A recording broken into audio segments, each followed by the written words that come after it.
नमस्कार, मैं हूं पंडित कैलाश चंद्र जोशी और आप देख रहे हैं मेरा यूट्यूब चैनल संस्कृति से। आपका बहुत स्वागत है मेरे यूट्यूब चैनल में। आज का विषय है विशाखा नक्षत्र और भ्रांतियां।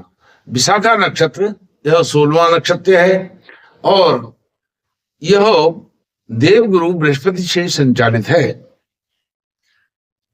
और नक्षत्रों की बात करें, जो यह नक्षत्र देवगुरु संचालित करते हैं, इसके देवता शक्राग्नि हैं, इंद्राग्नि हैं, इंद्र और अग्नि हैं। और विंशोत्तरी दशा के स्वामी, जैसे मैंने आपको बताया, वो गुरु महाराज होते हैं। यह देखा जाए तो यह 7वां नक्षत्र है और वैसे 16वां नक्षत्र है। इस प्रकार से बताया जाता है कि जो विशाखा नक्षत्र है यह देवर के लिए बहुत हानिकारक होता है, प्राणघातक होता है। अब इसमें कितनी सच्चाई है नहीं है, लेकिन इसको प्रमाणित किया है हमारे महान ज्योतिष के ग्रंथों ने। और उनमें सबसे जो ऊपर आता है, जो सुप्रीम कमांड ज्योतिष की चलती है, वह बृहत्पाराशर होरा शास्त्र से चलती है। सबसे पहले उसका वह श्लोक मंत्र मैं आपको बताना चाहता हूं, जिसके विषय में, विशाखा नक्षत्र के विषय में, जिसमें लिखा गया है विशाखा अंत्य पदोत्पन्ना कन्या देवर घतिनी। ये घतिनी लिखा है उसमें, अब घातनी है, घतिनी है। व्याकरण और साहित्य के विषय में मैं संस्कृत के कुछ भी नहीं जानता हूं, तो इसको आप दुरुस्त कर लें, ठीक कर लें, इसमें संस्कार कर लें। अब इसमें विशाखा अंत्य पदोत्पन्ना, यह जो सामान्य हिंदी का जानकार व्यक्ति होता है वह भी इसके अर्थ को निकाल सकता है। विशाखा के अंत्य जो पद है, चरण है, विशाखा नक्षत्र का अंतिम चरण है, उसमें उत्पन्न कन्या देवर के लिए हानिकारक होती है। कब होती है? जब उसका विवाह संबंध किसी भी व्यक्ति के साथ हो जाए। यदि उसके पति का छोटा भाई हो तो वह विशाखा के अंतिम चरण में उत्पन्न जो कन्या होगी, जिसका जन्म विशाखा के अंतिम चरण में हुआ होगा, ऐसी कन्या अपने देवर के लिए, अपने पति के छोटे भाई के लिए प्राणघातक होती है, ऐसा इसका मतलब है। और यह जो मंत्र लिया गया है, श्लोक लिया गया है, यह पद लिया गया है, यह पद है बृहत्पाराशर होरा शास्त्र 97 चैप्टर है, अध्याय है, और 16 इसका श्लोक संख्या है। 16 जो श्लोक संख्या है उसका यह दूसरा पद है। पहला पद कुछ और है, यह दूसरा पद है। जो पहला पद है वो शायद ज्येष्ठा के विषय में है, लेकिन मैं बात यहां पर कर रहा हूं विशाखा की। अब यह यहां पर कन्या के देवर के लिए बताया गया है, विशाखा के अंतिम चरण में उत्पन्न कन्या की। अब इसमें कई लोग कहते हैं जो कन्या है वो तो देवर के लिए प्राणघातक होती है, लेकिन कोई वर होता है, पुरुष होता है, वह अपने शाली के लिए भी प्राणघातक होता है, उसका विशाखा में उत्पन्न लड़का। तो ऐसा इसमें कहीं वर्णन नहीं है। कन्या की जगह वर नहीं आया है और देवर की जगह पर कन्या के छोटे भाई को क्या कहते होंगे मालूम नहीं, वह शब्द आना चाहिए। कन्या के साथ वर आना चाहिए, देवर के लिए उसके साले का नाम आना चाहिए, लेकिन ऐसा कहीं वर्णन नहीं है। लेकिन साले के लिए भी आजकल इसको लगाया जाता है, इस सूत्र को साले पर भी लगाया जाता है। साले पर या देवर पर ही नहीं लगाया जाता है, बल्कि विशाखा का पूरा नक्षत्र ही दोषपूर्ण बता दिया जाता है आज के समय में, कि विशाखा, वह अपने विशाखा में उत्पन्न कन्या, उसके चारों चरण, किसी भी चरण में उत्पन्न कन्या है, पैदा हुई कन्या है वह अपने देवर के लिए ठीक नहीं होती है, उसी प्रकार से विशाखा में उत्पन्न लड़का वर अपने साली के लिए ठीक नहीं होता है। लेकिन जब सालियां होती हैं, सालियों पर इम्प्लीमेंट करने की बात करते हैं, नहीं नहीं सालियों पर इसका कोई दोष नहीं होता है। जब जीव के लिए, जीव अर्थात देवर या उसकी ननद, साला या साली, दोनों पर ही वह लागू होना चाहिए, ऐसी मेरी मान्यता है, मेरा ऐसा विश्लेषण है। लेकिन अब जब विशाखा के जो 3 चरण हैं वह तुला राशि में आ जाते हैं, पहला, दूसरा, तीसरा, चौथा चरण जाता है वृश्चिक राशि में। जो चौथा चरण वृश्चिक राशि में जाता है, जिस नक्षत्र को गवर्न करते हैं, शासन करते हैं, जिस पर वह गुरु महाराज हैं और शक्राग्नि जो देवता है वह हैं, तो ऐसे में वह मंगल की राशि हो जाती है।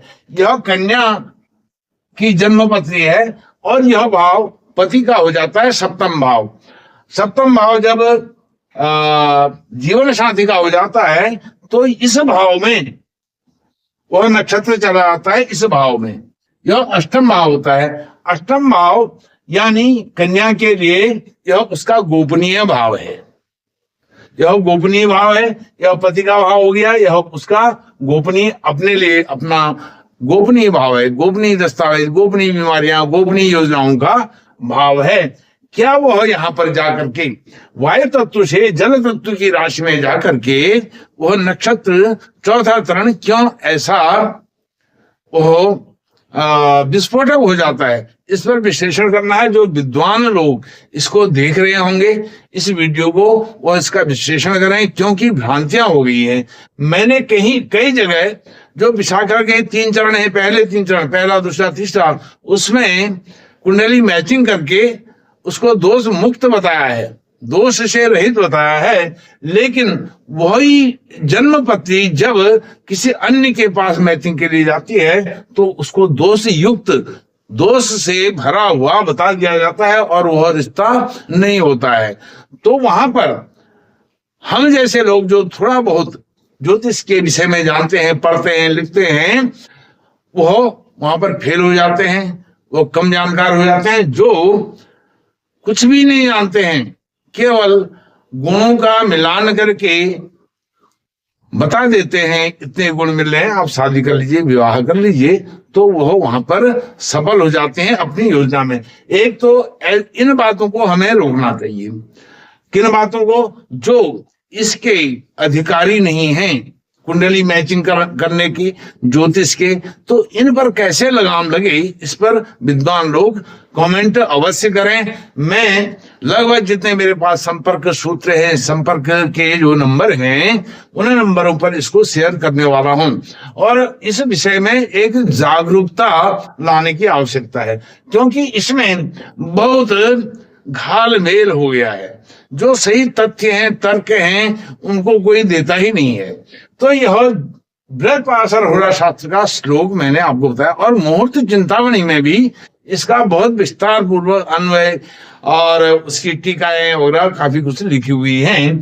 इस पर मैंने पहले भी एक वीडियो बनाई है, उस पर भी काफी लोगों ने उसको सराहा है। लेकिन फिर भी लोग नहीं मानते हैं, वो कहते हैं हम किसी कोर्ट को नहीं मानते हैं। कोर्ट अर्थात जो हम कोटेशन देते हैं, यह कोर्ट मैंने किया है। अब बृहत्पराशर होरा शास्त्र से सुप्रीम ग्रंथ ज्योतिष का और कोई नहीं है। अब मैं आपको दिखाना चाहता हूं, बिल्कुल नया संस्करण है, नया संस्करण है बृहत्पराशर होरा शास्त्र भाग 2। इसके पृष्ठ संख्या 913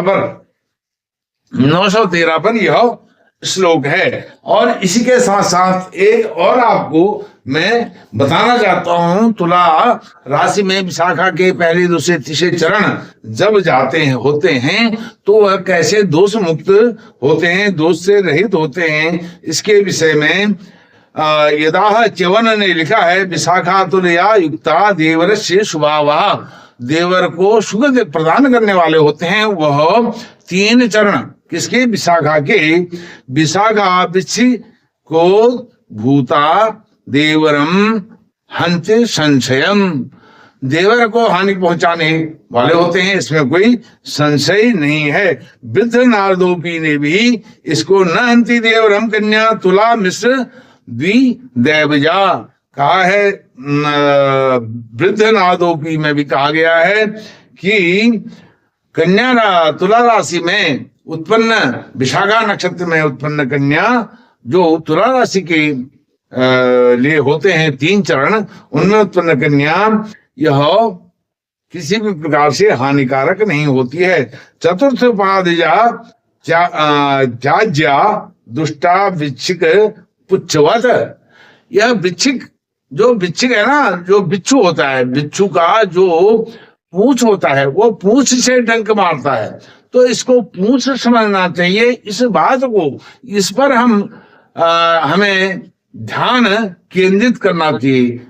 पूंछ से वह डंक मारती है। कौन? बिच्छू। वृश्चिक राशि है तो वृश्चिक पुच्छवत, इसको जो बिच्छू का पूंछ समझ करके इसको त्याग देना चाहिए। किसके लिए? पति के छोटे भाई के दृष्टिकोण में इसको रखते हुए, अर्थात वह जो विशाखा के अंतिम चरण में उत्पन्न कन्या होगी वही देवर के लिए अशुभ होगी, इसलिए ऐसी कन्या को त्याग देना चाहिए। यदि जिसके साथ उसका संबंध हो रहा है, विवाह हो रहा है, उसका छोटा भाई है तो।